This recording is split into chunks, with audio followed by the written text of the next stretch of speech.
Last class we studied something about accounts.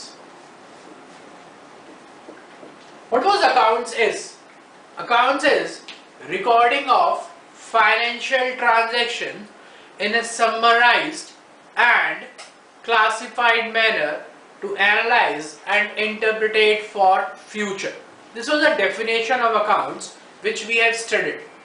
हम accounts पढ़ते किस लिए और किस सेंस में पढ़ते हैं? हम अकाउंट्स पढ़ते हैं बिजनेस पॉइंट ऑफ व्यू से. अगर हम अकाउंट्स के बारे में बात करेंगे कभी भी तो हम हमेशा अकाउंट्स के बिजनेस के पॉइंट ऑफ व्यू से बारे में बात करते हैं. हम कभी भी और किसी चीज के बारे में बात नहीं करते. हम कभी भी और किसी चीज के बारे में बात नहीं करते. हम हमेशा सोचते हैं अकाउंट्स तो बिजनेस के लिए होता है, हम बिजनेस करेंगे तो हमें अकाउंट्स बनाना पड़ेगा.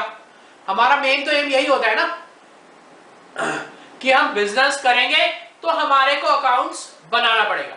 लेकिन ऐसा अब बिजनेस में जब हम अकाउंट्स पढ़ते हैं, अकाउंट्स में हम तीन चीजों के बारे में पढ़ते हैं. Now we start with accounts. Basically जब हम बिजनेस के लिए अकाउंट्स पढ़ते हैं तो हम उसमें तीन चीजों के बारे में पढ़ते हैं. पहला एसेट्स, दूसरा कैपिटल और तीसरी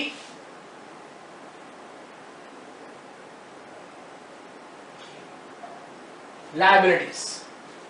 जब हम अकाउंट्स पढ़ते हैं तो हम तीन चीजों के बारे में पढ़ते हैं: assets, capital, liabilities.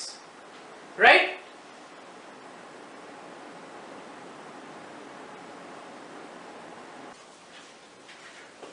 Now, sorry for interruption. Assets, capital and liabilities. चलते हैं. We start with the first term, capital. Capital क्या होता है?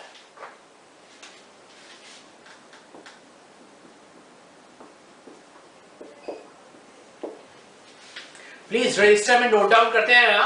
दो you will have notes but आप इनको लिखोगे तो आपको ज्यादा अच्छा याद होगा in compare to reading up from the books और from the notes. What is capital? What is capital is? Capital वो पैसा होता है जो पैसा हम बिजनेस में लगाते हैं अपने बिजनेस को शुरू करने के लिए या उसको बढ़ाने के लिए. Capital amount, we don't write word money in accounts, we use word amount in the accounts, right? एक बच्चे ने क्वेश्चन पूछा था मनी. अकाउंट्स में हम कैपिटल क्या है? वो पैसा जो कि बिजनेस में हमने लगाया या तो बिजनेस को शुरू करने के लिए या बिजनेस को बढ़ाने के लिए. That is basically known as capital. Definition लिखते हैं कैपिटल की. Amount invested in the business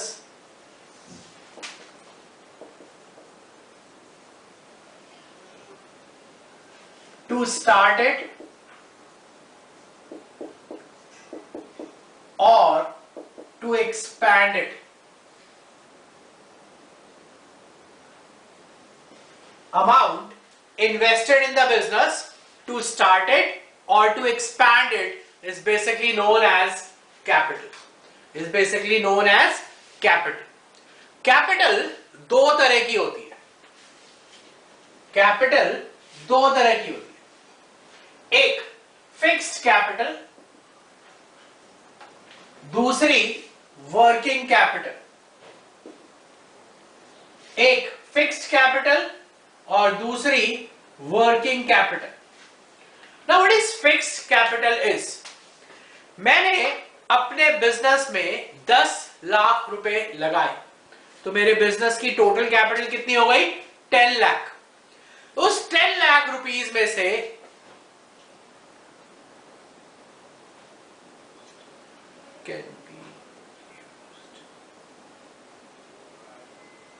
it can be used in other services also.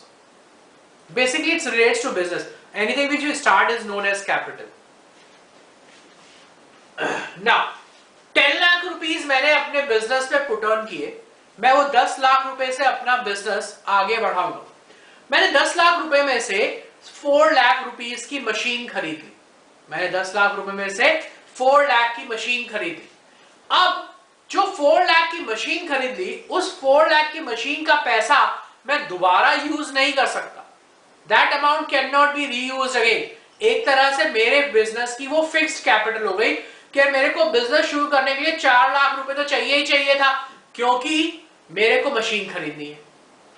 पहला, that is that part of capital which cannot be reused again, or we can call it as minimum capital for the business, is known as fixed capital. Then comes working capital.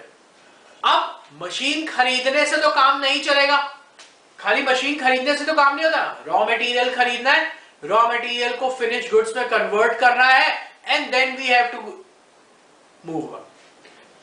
Then comes working capital. Then comes working capital. वो जो 6 लाख रुपए थे, 10 लाख रुपए में से 4 लाख रुपए तो machine पे चले गए, that becomes a fixed capital. वो जो 6 लाख रुपए है, वो 6 लाख रुपए किस काम आएंगे? वो काम आएंगे रॉ मटेरियल खरीदने के लिए। You are unable to see the board, you rejoin again. You rejoin again.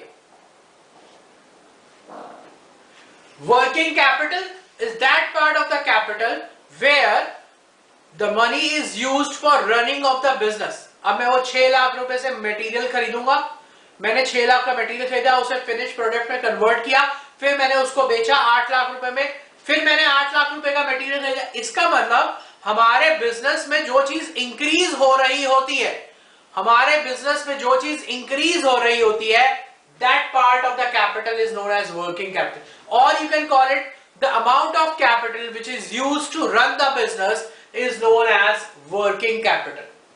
दो कैपिटल हो गई, एक फिक्स्ड कैपिटल, दूसरी हो गई working capital. Fixed capital and working capital, दो कैपिटल्स हो गए। होप सो सबको क्लियर हो गया। कोई क्वेश्चन? आपको क्वेश्चन पूछना है, माइक ऑन करो, क्वेश्चन पूछो, माइक बंद करो। सर लेबर भी वर्किंग कैपिटल में आएगी? लेबर, हाँ, जो amount paid to the labour होगी वो वर्किंग कैपिटल में आएगी, wages. Fixed capital is not clear. Fixed capital basically, fixed capital वो पार्ट ऑफ द कैपिटल होता है जो कि बिजनेस के लिए नेसेसिटी है। भाई मैं एक मैन्युफैक्चरिंग कंसर्न चलाने जा रहा हूं और मैं उसमें मशीन नहीं खरीदूंगा, या मैं उतना पैसा नहीं लगाऊंगा बिजनेस में, कम से कम, तो वो बिजनेस चलेगा कैसे? That's part of the capital which is the minimum amount of the business is known as fixed capital. मतलब कम से कम इतनी कैपिटल तो बिजनेस के लिए हमेशा चाहिए ही चाहिए, या उस कैपिटल के पार्ट को हम दोबारा रीयूज कर ही नहीं सकते। दोनों में से आप कुछ भी याद मतलब ध्यान रख सकते हो। एनीथिंग एल्स कैपिटल के बारे में? Hope so clear. चलते हैं।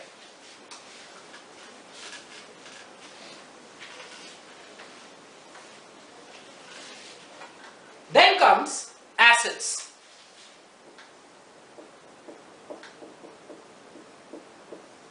What are assets? Assets हर वो चीज जिससे कि हमारे को फ्यूचर में कुछ न, right, it hold something which have the value. हर वो चीज, वर्ड मनी, आप लोग कहते हैं बार बार जो वर्ड यूज कर रहे हो ना, money, the money word doesn't relates to accounts. हम मनी को पढ़ते ही नहीं accounts. Money is a word which we study in economics. In accounts we study about amounts, we study about amount. तो आप जब भी डेफिनेशन लिखोगे, जैसे अभी लक्ष्य ने एक डेफिनेशन लिखी थी शायद, तो वहां पे उसने मनी का वर्ड यूज किया था, उस मनी को रिप्लेस कर दो अमाउंट से। ऐसे ही पहले भी किसी ने एक क्वेश्चन पूछा था, उसने भी मनी वर्ड यूज किया था फर्स्ट, जहां पे कैपिटल की उसने डेफिनेशन बताई थी। तो वो आप मनी को, जहां पे भी आप मनी वर्ड लगा रहे होगे ना, उस मनी वर्ड को हटा के हर जगह अमाउंट को यूज करना। It's a property use, right, it's a property use.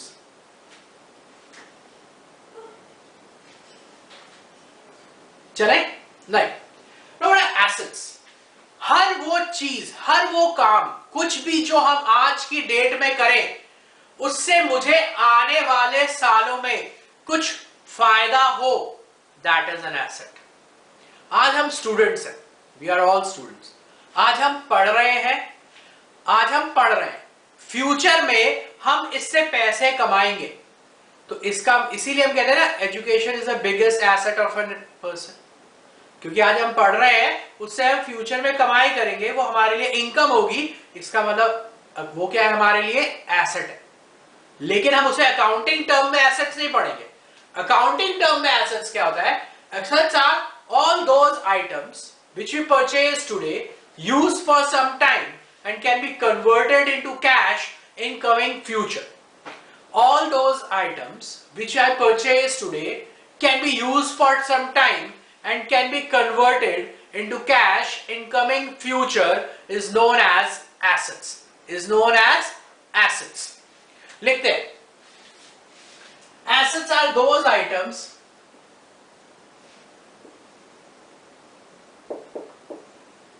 which we purchases today, comma, can be used for some time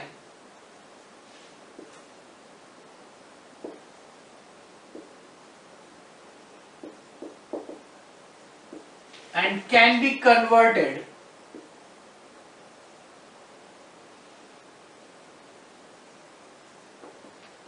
into cash in coming future.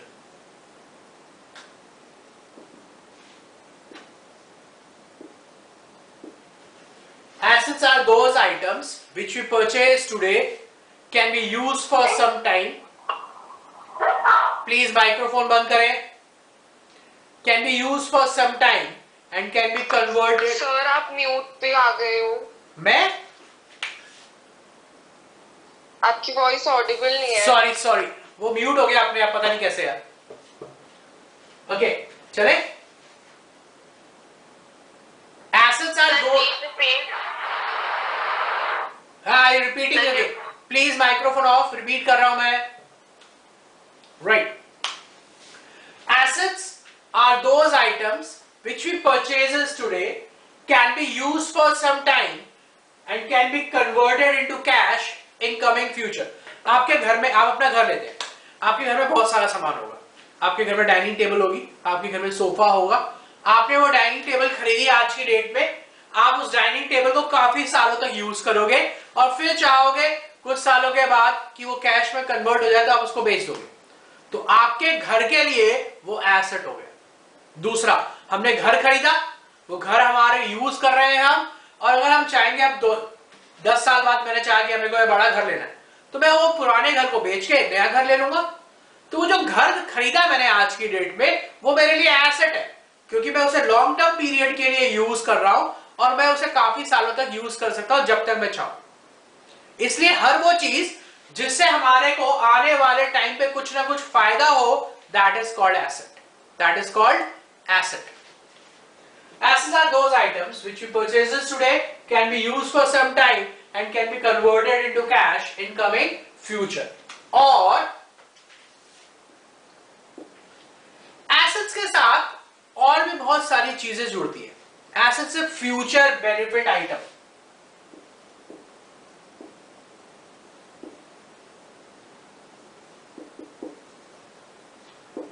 Assets a future benefit item, उससे हमारे को आने वाले time में कुछ ना कुछ फायदा होना चाहिए। सबसे इंपॉर्टेंट चीज, या we always talk about monetary profits. और ना अब कुछ चीजें और हैं, बड़ी ध्यान से समझना। मैंने एक पेन खरीदा, 20 रुपए का। मैंने एक पेन खरीदा माउंट ब्लैंक का 50,000 रुपए का। अब पेन 20 रुपए का भी काफी दिनों तक यूज हो सकता है और पेन 50,000 रुपए का भी बहुत दिनों तक यूज हो सकता है। लेकिन 20 रुपए वाला पेन एसेट नहीं है और 50,000 रुपए वाला पेन एसेट है। क्यों? क्योंकि 20 रुपए वाले पेन की वैल्यू नहीं है, it doesn't have any value, उसकी कोई वैल्यू नहीं है।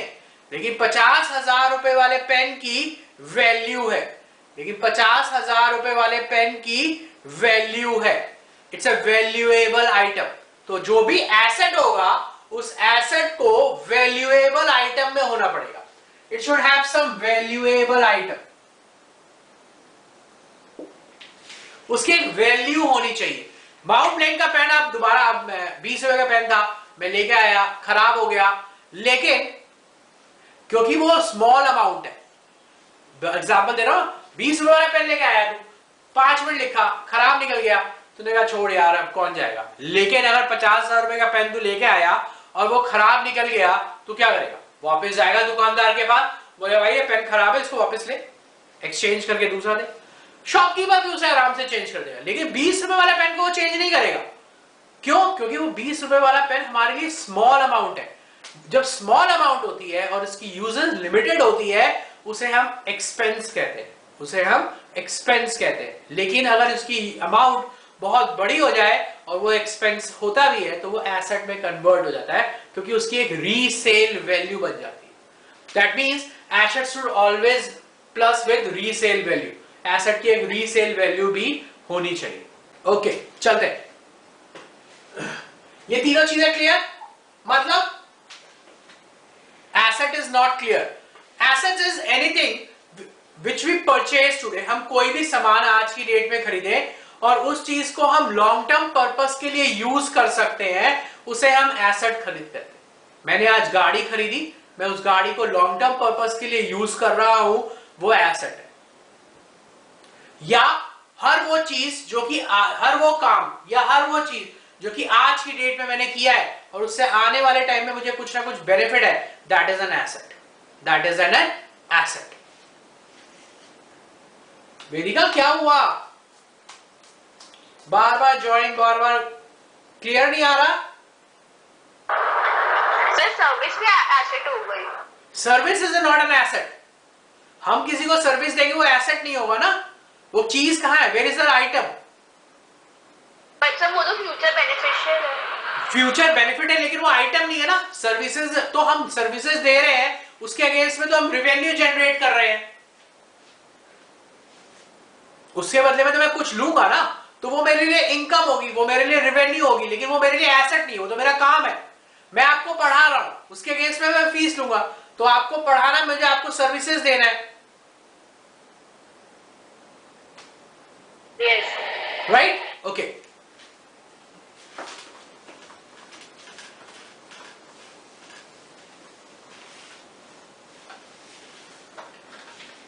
एसेट्स दो तरीके के होते हैं।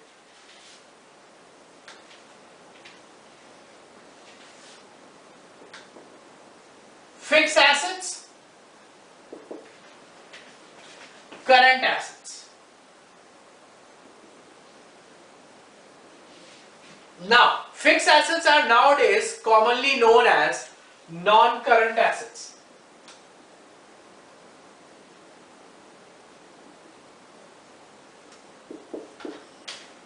Non-current assets. Why we call it non-current? Now, current means current का मतलब एक अकाउंटिंग ईयर से है, एक अकाउंटिंग साइकिल से। Now, the accounting year मतलब हम जितने दिनों के लिए अकाउंट्स बना रहे हैं। एक अकाउंटिंग ईयर होता है, दो तरह के ईयर होते हैं, एक फाइनेंशियल ईयर और एक कैलेंडर ईयर। जो कैलेंडर ईयर होता है that is from 1 January to 31 December. एक फाइनेंशियल ईयर होता है that is from 1 April to 31 March. अब आमतौर पे सारे के सारे बिजनेस फाइनेंशियल ईयर फॉलो करते हैं, that is 1 April to 31 March of next year.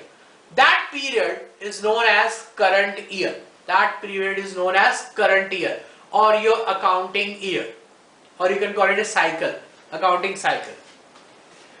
Fixed assets are those assets whose usefulness, याद रखना, whose usefulness is for more than 1 year and their value doesn't decreases frequently.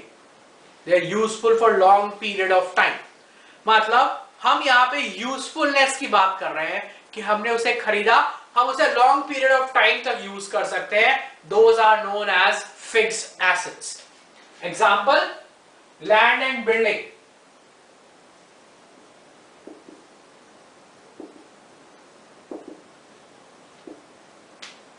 Plant and machinery. क्योंकि हम business point of view से पढ़ेंगे तो हम business के examples ले रहे हैं. Land and building, plant and machinery, furniture and fixtures.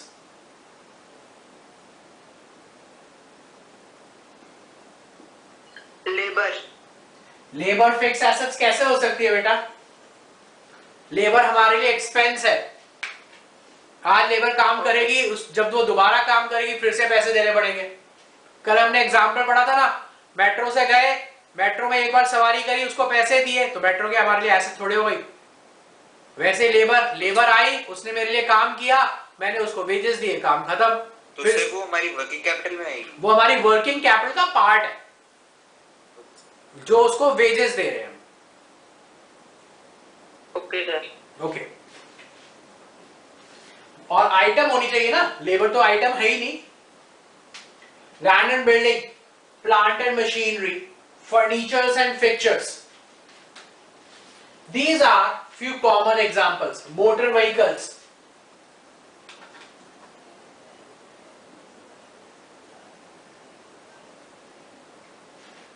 These are few common examples. Then what are current assets? Current assets are those which are for less than 1 year.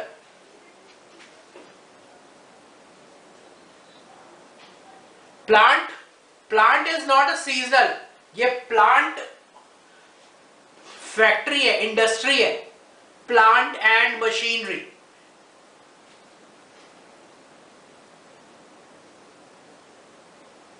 Sir, what is the difference between furniture and fixtures? Furniture and fixtures, right. Now furniture is जो भी हम wooden वगैरह बनाते हैं, table chair वगैरह वगैरह. Fixtures is जो hanging items होंगी, एसी है, आपने पेंटिंग्स लगा के रखी होंगी, दोज आर फिक्चर्स.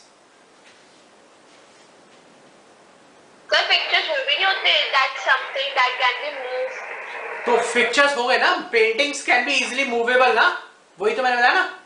जो भी आपने डेकोरेटिव आइटम लगाया होगा हाई प्राइसेस का, वो सारा they are easily movable pictures. Oh, okay. एक भी किसी और कुछ पूछा था. करंट एसेट्स फिर से समझा दो. Okay. Fixed assets, sorry. Non current assets और fixed assets. Fixed assets are those whose usefulness is for more than 1 year.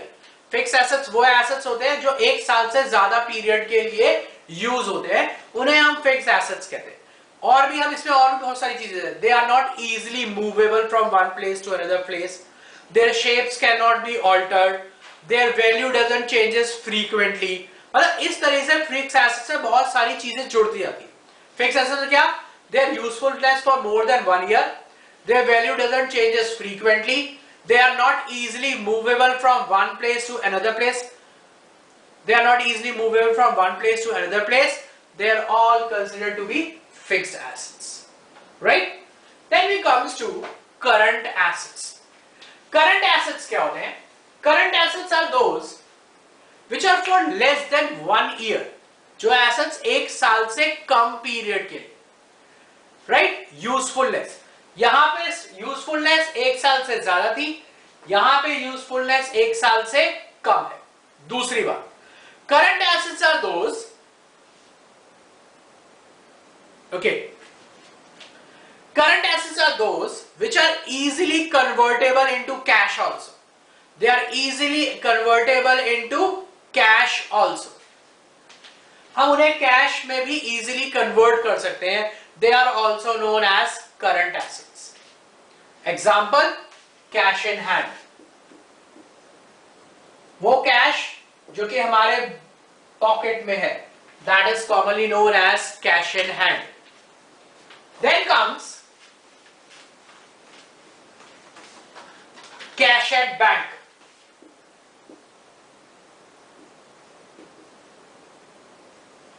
हमारा बैंक बैलेंस. बिजनेस में दो तरह के लोग होते हैं बिजनेस के अंदर। दो तरह के लोग होते हैं, एक जिनसे हमने पैसे लेने होते हैं, जिनसे हमने पैसे लेने होते हैं, दूसरे जिनको हमने पैसे देने होते हैं। एसेट्स में आते हैं debtors.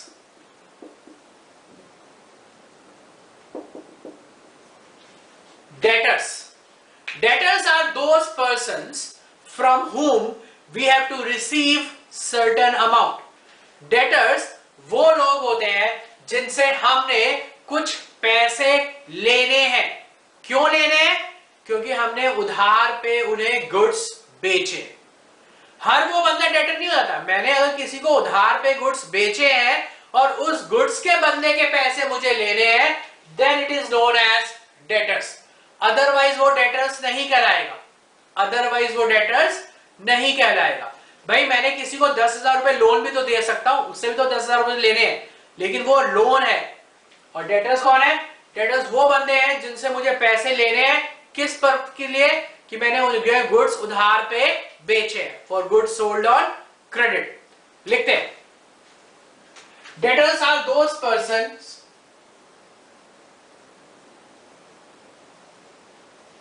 from whom we have to receive certain amount for goods sold on credit. Who are debtors? Debtors are persons from whom we have to receive certain amount for goods sold on credit. For goods sold on credit. Clear? Right. Next.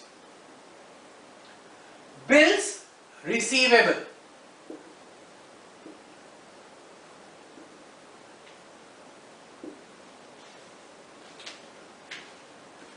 जिस तरह से debtors होते हैं जिनसे हमें पैसे लेने हैं, उसी तरीके से बिल्स रिसीवेबल भी होते हैं। बिल्स जिनके पैसे मैंने लेने, हर जगह हम डेटर्स क्रिएट नहीं करते, हम बिल भी क्रिएट करते हैं।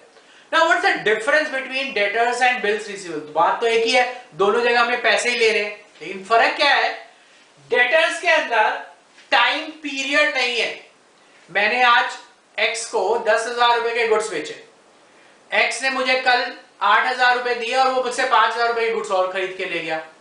परसों वो मेरे को फिर 5,000 दे गया और 6,000 के गुड्स खरीद के ले गया। डेटर्स एक कॉन्टिन्यूअस प्रोसेस है, उसमें पेमेंट आती रहती है, गुड्स बिकते रहते हैं। लेकिन बिल्स रिसीवेबल में क्या है?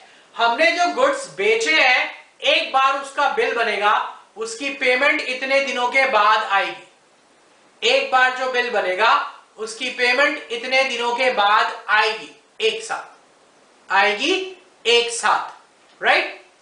तो इसका मतलब बिल्स रिसीवेबल में टाइम बहुत इंपॉर्टेंट है। बिल्स रिसीवेबल टाइम पीरियड बहुत इंपॉर्टेंट। लिखते हैं, बिल्स हुज अमाउंट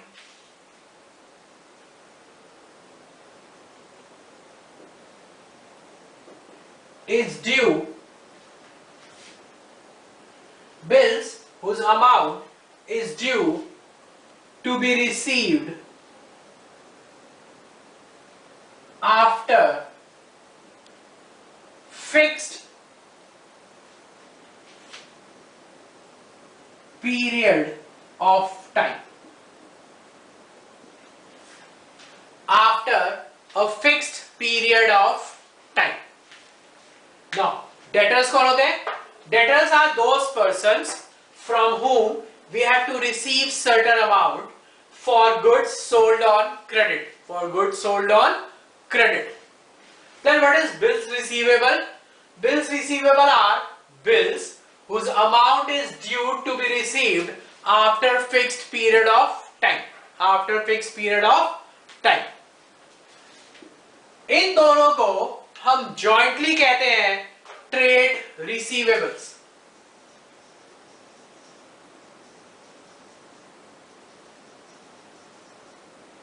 इन दोनों को हम जॉइंटली कहते हैं ट्रेड रिसीवेबल्स। क्लियर ना? इसी के बाद एक बारी और आती है स्टॉक,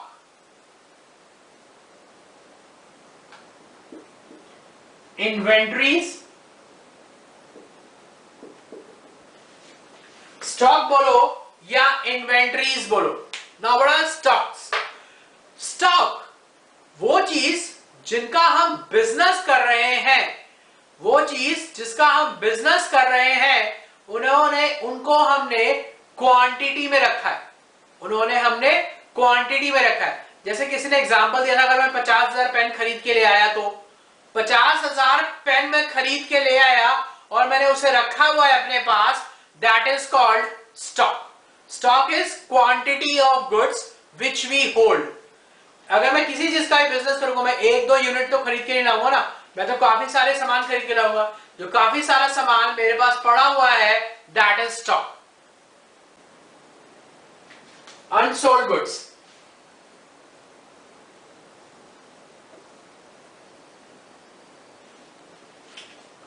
चले याद है? Clear? Hope so. Assets clear? Good.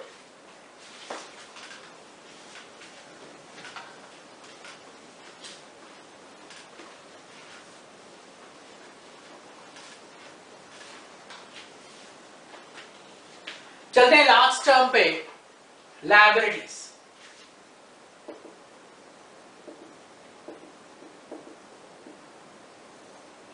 चलते हैं लास्ट टर्म पे, लायबिलिटीज। अगर लायबिलिटीज समझे तो लायबिलिटीज एक सिंपल सा वर्ड है हिंदी का, उधार। लायबिलिटीज एक सिंपल सा वर्ड है, उधार। हमने किसी से कोई भी सामान उधार पे खरीदा, वो हमारी लायबिलिटी है। हमने किसी से कोई भी सामान उधार पे खरीदा, वो हमारे लिए एक लायबिलिटी है, वो हमारे लिए एक लायबिलिटी है। राइट? सिंपल वर्ड, उधार।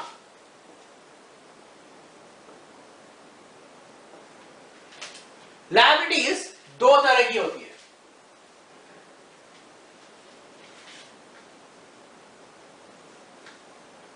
Long term and short term. Liabilities fixed नहीं होती। आप सोचोगे कि भाई एसेट्स फिक्स्ड एसेट्स थे और करंट एसेट्स थे, कैपिटल भी फिक्स थी और वर्किंग थी, तो लायबिलिटीज भी फिक्स्ड होनी चाहिए। लायबिलिटीज फिक्स नहीं होती, क्योंकि हम किसी से भी उधार लेंगे तो वो पैसा तो हमारे को उसे वापस करना ही पड़ेगा ना, इसलिए वो फिक्स्ड नहीं हो सकता, इसलिए वो फिक्स्ड नहीं हो सकता। तो liabilities always calculated on the basis of time. Liabilities time के हिसाब से कैलकुलेट होती है। तो लायबिलिटीज हो गई long term liabilities and short term liabilities. Long term liabilities more than 1 year.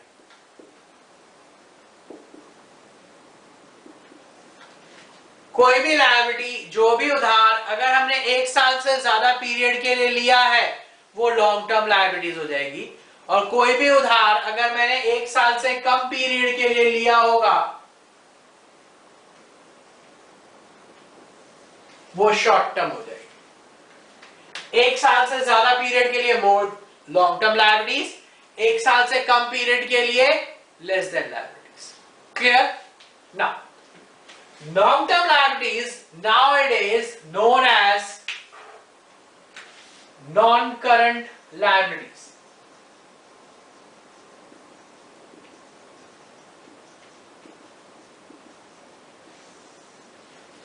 And short term liabilities nowadays known as current liabilities.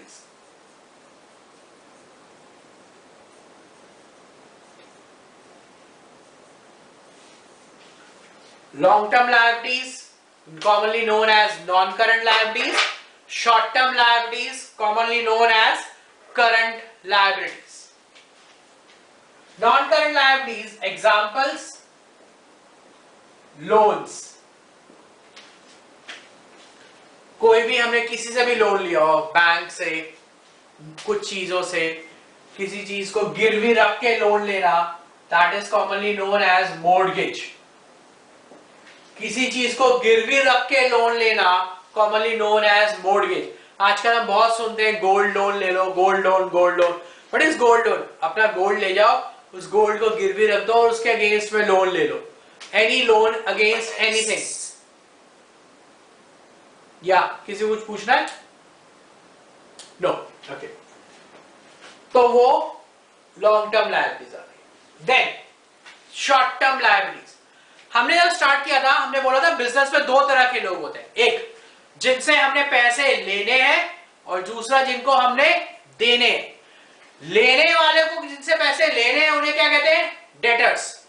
जिनको पैसे देने हैं उन्हें क्या कहते हैं? Creditors.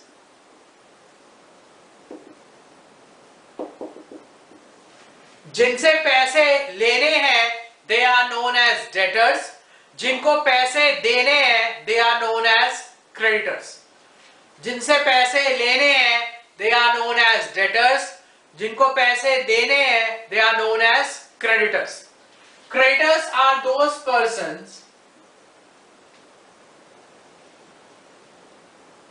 to whom we have to pay certain amount for goods purchased on credit. किस चीज के पैसे दे रहे हैं? क्योंकि मैंने उनसे उधार पे गुड्स खरीदे थे। They are known as creditors. जिनसे मैंने उधार पे गुड्स खरीदे हैं उनको मैंने पैसे दे रहे हैं, इसलिए वो बंदा मेरे लिए क्रेडिटर हो गया। इसलिए वो बंदा मेरे लिए क्रेडिटर हो गया, राइट? डेटर्स कौन था? जिनको मैंने उधार पे गुड्स बेचे थे और उसके अगेंस्ट में मुझे पैसे लेने थे। क्रेडिटर कौन है? जिनसे मैंने उधार पे गुड्स खरीदे हैं उनको मुझे पैसे देने। सेम जैसे वहां पे बिल्स रिसीवेबल था, यहां पे बिल्स पेएबल आ जाता है।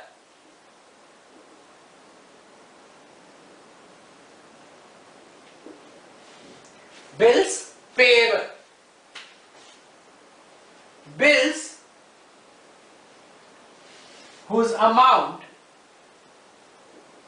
is due to be paid after fixed period of time. After a fixed period of time, right? They are both okay. ठीक है. Bills payable. Bills payable is bills whose amount is due to be paid after fixed period of time. Bills is those amount which is due after fixed period of time. Now, we join up creditors and bills payable. We join up creditors and bills payable. They are known as trade payables. They are known as trade payables. Debtors plus BR is known as, debtors plus bills receivable is known as trade receivables. Creditors and bills payable are known as trade payables. Right? They are known as trade payables and they are known as trade receivables. These are few assets, capital and liabilities. हम इनसे आगे चलते हैं। कुछ terms ऐसे होती है जो ना तो एसेट्स होती है, ना कैपिटल और ना लायबिलिटीज, लेकिन फिर भी वो यूज होती है बिजनेस में बहुत ज्यादा। चलते हैं। Proprietor,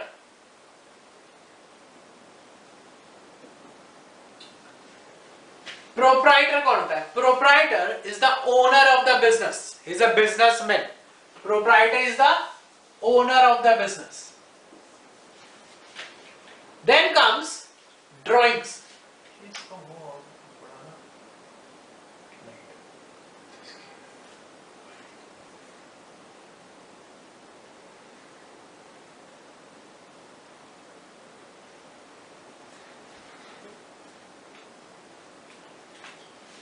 Drawings.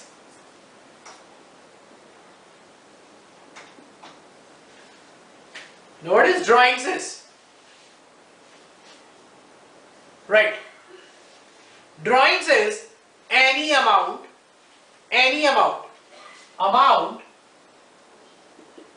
withdrew for personal use or private use by the businessman. वो drawings is the amount which we withdrew for our personal use, that is by the businessman. वो कैश में भी हो सकती है, वो गुड्स भी हो सकता है, वो कैश भी हो सकता है और वो गुड्स भी हो सकता है. Right now Sir, please explain proprietor. Proprietor is the owner, businessman. तेरा बिजनेस है, तू प्रोप्राइटर उस बिजनेस का. Okay, sir.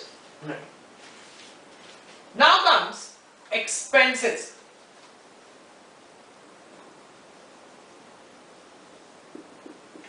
Now comes expenses. Expenses is simple, खर्चा. Expenses is simple, खर्चा. Amount spent for services received. हमने कल एग्जाम्पल पढ़ा था, हम मेट्रो स्टेशन से रिक्शा किया और रिक्शा करके हम घर आए थे. हमने वो रिक्शे वाले को जो पैसा दिया था उसकी सर्विसेज लेने के लिए, that is an expense. Expense जो होता है वो रिपीटेटिव नेचर का होता है. फिर मैं घर से मेट्रो स्टेशन जाऊंगा रिक्शे में, मैं फिर से रिक्शे वाले को पैसे दूंगा. इस तरीके से जो चीज हम जितनी बार यूज करेंगे, जितनी बार सर्विसेज लेंगे, उसके अगेंस्ट में पेमेंट करनी पड़ेगी. That will be known as expenses. Amount spent for services received. Then comes revenues. Then comes revenues. Now what are? Okay, drawings. Drawings वो पैसा होता है, प्लीज किसने पूछा ड्राइंग्स? ड्राइंग्स वो पैसा होता है जो पैसा हमने, ड्राइंग्स वो पैसा जो कि हमने अपने पर्सनल यूज के लिए विड्रॉ किया है, that is known as drawings. मतलब वो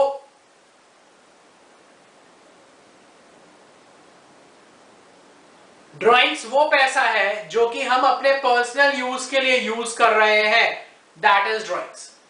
राइट, चलते हैं. Then comes revenue. प्लीज आप में से कोई बच्चा मेरा माइक्रोफोन बार बार स्विच ऑफ कर रहा है. Right, you are disturbing the class यार. उससे आपको कोई बेनिफिट नहीं मिलेगा, आप सिर्फ क्लास को डिस्टर्ब कर रहे हो. Please don't do this again. From where the amount is withdrawn? From business. Businessman अपने बिजनेस से जो पैसा अपने पर्सनल यूज के लिए विड्रॉ करेगा, that amount will be known as drawings for the business. No, amount spent for fixed assets is not an expense. मैंने क्या बोला? फिक्स एसेट्स तो एक बार खरीदे आप जिंदगी भर यूज करते रहोगे आपको, लेकिन एक्सपेंस तो आपको जितनी बार आपने जिससे भी सर्विस ली होगी, आपको उसके अगेंस्ट में पैसे देने पड़ेंगे. हम आगे नेक्स्ट क्लास में इसको और ब्रॉडली एक्सप्लेन करेंगे. अभी तो हम इसको स्मॉल में खाली वो टर्म समझ रहे हैं. राइट?